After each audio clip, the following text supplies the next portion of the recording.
Greetings, friends. I am Vitaly Portnikov. Russia has carried out another barbaric attack on Ukraine. First of all, I would like to express my sincere condolences to the families of those killed in this attack. The barbarity of this strike is further confirmed by the fact that the Kremlin deliberately targeted Ukraine's energy infrastructure during the most severe frosts in our part of Europe. Regardless of what Vladimir Putin claims about Russian forces striking military facilities or energy sites allegedly linked to Ukraine's military-industrial complex, the timing of these attacks during extreme cold clearly shows that the goal has nothing to do with military production. The real objective is to freeze civilians, to reduce Ukraine's population, and to force those living in government-controlled territory to surrender to Russia on its terms. I have repeatedly explained that the Russian president is no less interested in ending the war than the president of Ukraine or the president of the United States. Perhaps even more so, given the dire state of the Russian economy and the growing pressure on Moscow to halt its military aggression.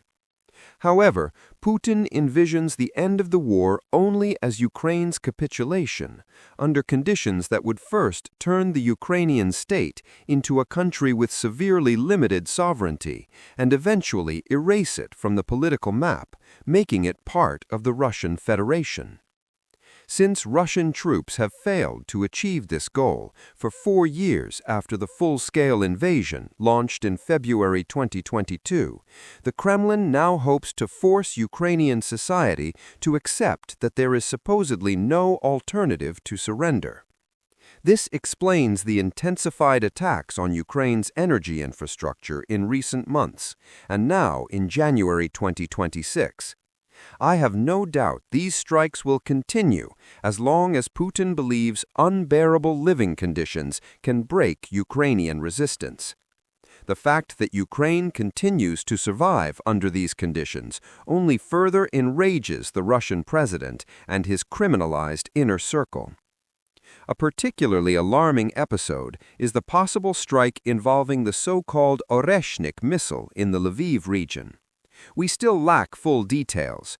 There are reports that the missile was launched from the Kapustin Yar site and that it may have been used without a warhead, as was reportedly the case during the first launch toward Dnipro.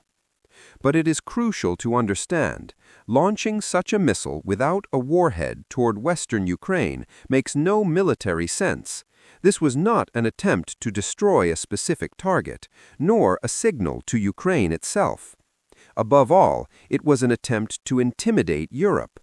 While Russia has learned that fear does not work as a weapon against Ukrainians after years of war, it continues to rely on fear in its messaging to European societies, suggesting that defiance of Moscow may carry consequences from which Europe might not be protected.